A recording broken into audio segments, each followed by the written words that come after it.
Leitura dos Escritos Sagrados do livro Evangelho do Céu, volume 3, Reino Divino. Arte e cultura. A arte teatral japonesa. Meijin. Artista em comum que supera os demais numa forma qualquer de arte.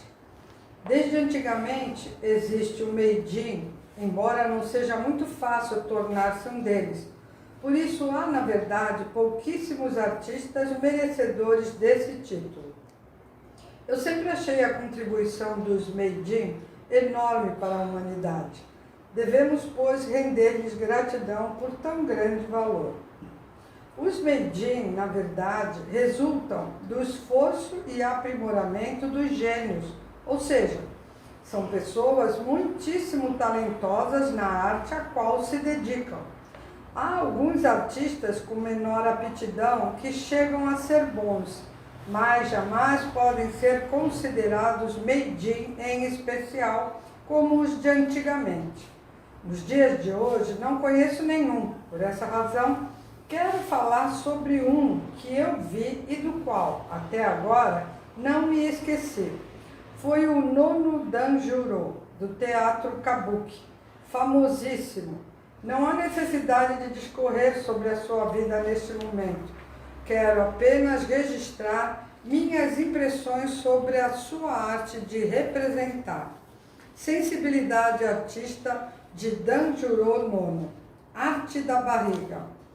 Danjuro, artista tradicional do Kabuki, que é um estilo de teatro japonês. Aos meus 20 anos, assisti a uma das peças mais famosas de Danjuro Nono, denominada Juhachiban, repertório de 18 obras clássicas. Nessa época, ele já havia atingido a maturidade artística, era muito famoso e só representava obras importantes e de valor incontestável. Sua arte diferenciava-se dos demais atores. Quando aparecia no palco, permanecia aparentemente imóvel, procurando transmitir, através de movimentos quase imperceptíveis, o que estava vivendo naquele instante. Diziam dele os críticos que praticava a arte da barriga, haragei, pois, na verdade, sem nenhum grande gesto, atraía e emocionava 100% a plateia, fazendo voltarem-se exclusivamente para si todas as atenções, como se ele fosse o palco inteiro. A arte de representar de Danjuro Nono gravou no meu coração profundas impressões. Vou descrever 3 delas, ainda muito vivas em mim. Ele gostava de viver o papel de heróis ou de pessoas ilustres. Era esse um dos traços marcantes de sua personalidade artística. Há algumas passagens das representações de Danjuro Nono, das quais nunca me esqueci. Entre elas posso citar as personagens Benkei, guerreiro de grande força física da peça Kanjin-cho, documento falsificado. Sakai Saemonojo, nome de um senhor feudal da peça Sakai no Taiko, o tambor de Sakai. Kiichirogan, nome de um personagem da peça Kikubatake, plantação de crisântemos. Principais personagens vivida por Danjuro Nono. Sakai Saemonojo. De acordo com o enredo da peça, Sakai era um senhor feudal cujo castelo fora atacado por tropas inimigas. Ao ser avisado do perigo, pegou um tambor e começou a tocá-lo harmoniosamente. Em seguida, acendeu inúmeras tochas, deixando o castelo todo iluminado. Depois, abriu os vários portões do castelo, dando a impressão de perfeita normalidade. Após essa audaciosa atitude, esperou tranquilo o tempo passar, embora estivesse sendo advertido a todo instante pelos seus auxiliares muito nervosos e desesperados de que havia perigo iminente. Diante de tal circunstância, o inimigo se afastou, pensando tratar-se de uma perigosa estratégia de Sakai. Para viver esse papel e passar ao público a aparente indiferença de Sakai diante de tamanha tragédia, Danjuro Nono sentava-se sozinho no meio do palco, de frente para o público, com o olhar levemente voltado para baixo, permanecendo calado, sem mexer nem mesmo a sobrancelha. Essa incrível capacidade de concentração dominava de tal modo a plateia que fazia as atenções fixarem-se exclusivamente nele, como se fosse ele o dono absoluto da cena. No final da peça, já sem a presença dos atores auxiliares, ficava sozinho no palco, em silêncio absoluto, dando a impressão de estar morto. Do outro lado, a plateia atônita e imobilizada esperava uma reação da personagem, querendo saber qual seria o próximo ato de Saemon Noji. Nesse instante em que Danjuro Nono, quase em êxtase, manifestava sua extrema sensibilidade na arte de representar, eu ficava a imaginar como seria possível, num palco como o do Teatro Kabuki, apenas um ator sentado no meio, sem se mexer, sem rir, sem pronunciar palavra alguma, atrair e manter o domínio das emoções de tal modo a deixar extasiado o espectador. Essa cena me emocionou muitíssimo e eu cheguei à conclusão de que Danjuro Nono era um autêntico Meijin. Kiichiro Ogan, da peça Kikubataki.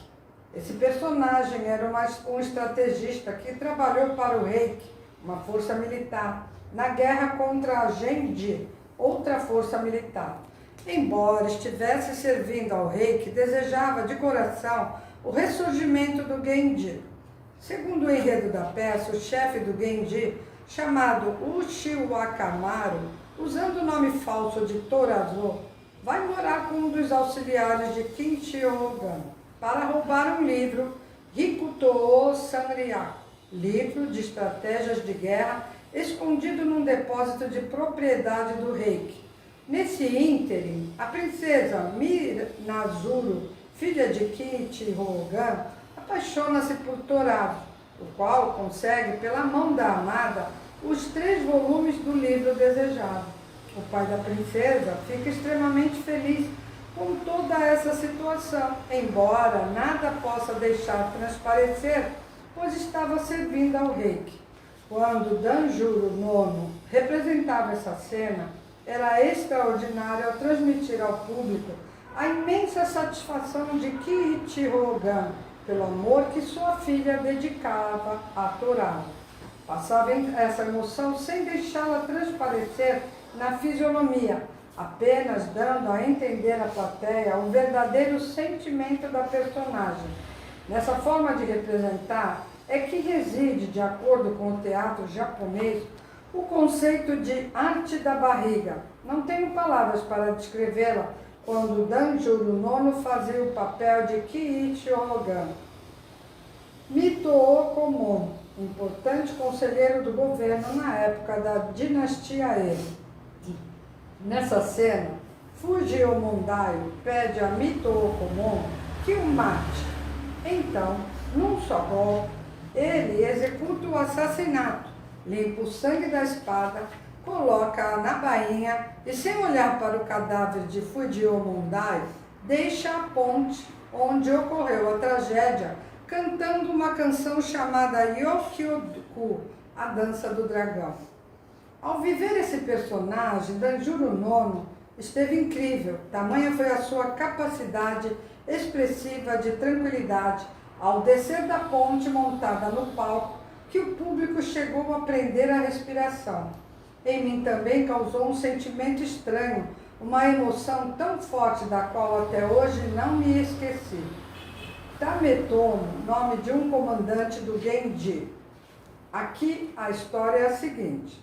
Tametomo encontrava-se em perigo junto com o filho. Então, para salvá-lo, amarrou-o numa pipa enorme e soltou-a ao vento, fazendo-a subir ao céu.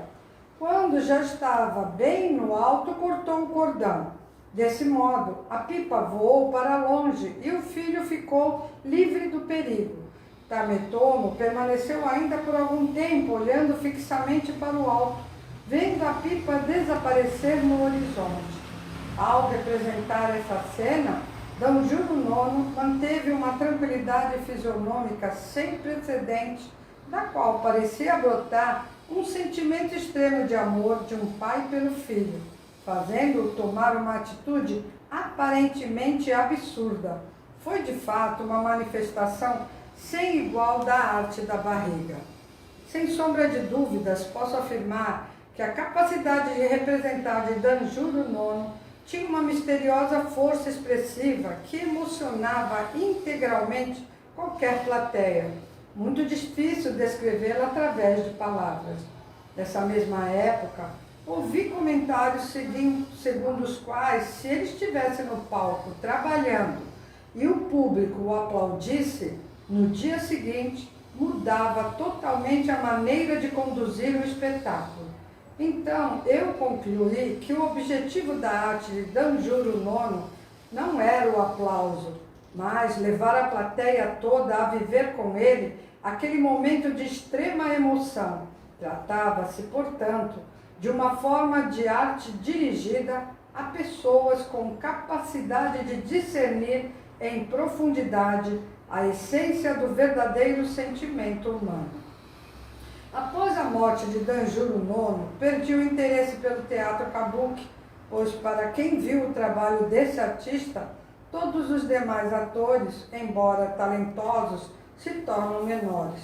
Pude considerar apenas mais um chamado Nakamura Kanjiro, como Meiji, quando viveu a personagem Kami Yajibei da peça Tojuro no Koi, Amor de Tojuro. Demonstrou também grande força expressiva, da qual até agora não me esqueci. Falando, porém, com franqueza, minha decepção pelo teatro kabuki nos dias de hoje está na ausência do dom espiritual dos atores. A maioria deles revela falta de autenticidade ao representar, atitude que inferioriza o nível artístico. Atualmente, se observarmos bem, grande parte dos atores se movimenta demais no palco e exagera nos gestos. Danjuro IX, ao contrário, não dava importância ao comportamento formal. Tentava transmitir, através do coração, da vivência interna, toda a sinceridade de sentimentos e atitude das personagens que representava. Essa maneira de atuar eleva ao máximo o nível da arte por estar centrada no lado espiritual. Outro aspecto importante a ser considerado no trabalho de Danjuro IX é que ele não só fazia o papel de personagens ilustres, mas tornava personalidades vivas de tal modo que a cena deixava de ser um disfarce. A ficção confundia-se com a realidade e o episódio vivenciado pelos heróis parecia estar acontecendo de fato naquele instante. Ah, como eu gostaria de que aparecesse pelo menos mais um Meijin durante a minha vida para eu poder apreciá-lo. Quero finalmente falar sobre uma atriz Meijin, Matsui Sumako. Quando ela começou, eu era muito jovem. O seu primeiro trabalho foi Nora, da peça Casa de Boneca de Ibsen. Fiquei bastante emocionada ao assistir à sua representação e admirei o grande talento de uma artista tão promissora. Depois, não consegui acompanhar todos os demais papéis interpretados por ela. As últimas duas peças dela que assisti foram Mulher do Açougue e uma adaptação para teatro de ópera, Carmen, ambas de autoria de Nakamura Kitizo. Nessas duas obras, o clímax reside num assassinato. Em Mulher de Açougue, a personagem é assassinada pelo marido ciumento e Carmen sucumbe vítima de José. Aconteceu que 2 dias após ter vivido essas personagens, Matsui suicidou-se de maneira misteriosa, dando a entender que havia uma certa relação entre o assunto da cena e o seu destino pessoal. Muito marcante para mim em tudo isso foi a total impassibilidade demonstrada por Matsui. 2 dias antes, enquanto representava, nenhum sinal de desarmonia ou perigo iminente parecia abalar o seu estado emocional. Impressionantemente tranquila, foi dona absoluta do palco durante todo o espetáculo. Meijin perfeita. Boa noite. Boa noite. Gostaram? Contando historinha. Ainda bem que ninguém dormiu, né? Foi longo, né? Mas não tem como cortar, né? Aqui Meixo Sama demonstrando o apreço que ele tinha pelos artistas Meijin, né? Que Meijin queria dizer que era um artista grandioso. E realmente a gente que acompanha, né, alguns artistas, a gente realmente percebe que não tem muito, né? Ou não tem nenhum, não sei. Porque realmente, quando o ator é muito bom, realmente a gente se confunde, parece que está vivendo uma coisa real, né? Mas tem ator que você percebe que ele está sendo dirigido por alguém, que ele treinou a fala. Então essa é a diferença, né? Que Meixo Sama mostra como a arte, quando bem representada, ela realmente é divina, né? A arte ligada com o divino. Então, a gente parece que vivenciou tudo, né, que foi lido, né? Realmente, acredito que, da maneira como ele descreve, era um ator que deixava todo mundo, assim, de boca aberta. Porque, de verdade, quando você vê algo, assim, muito impressionante, extraordinário, você fica sem ação, não consegue nem bater palma, né? E aqui ele explica que se batessem palma, esse ator, no dia seguinte ele mudava a maneira de representar. Como quem diz, não ficou bom. Então é muito bom isso, tá, gente? Muito obrigada. Boa noite.